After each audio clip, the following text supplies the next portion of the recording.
This complaint is totally false and bogus. First and foremost, this is just to frame me, nothing more than that.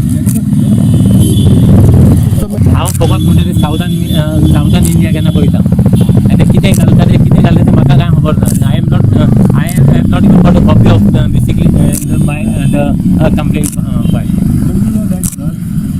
I told you that she was working. I was very clear on that. She was working in Hallmark with one of actually her parents are voters from my constituency, and there was one person, my strong supporter, who introduced and said that her parents basically wants she's basically just loitering around. So parents had just put her somewhere for work, and that's how I put her in Hallmark.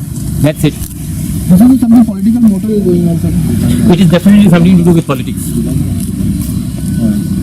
I am very clean. That's the reason I said I am not here hiding from anyone, nor I have taken any anti-celebrity bail. I said I am here to surrender myself to the police. Let them interrogate me.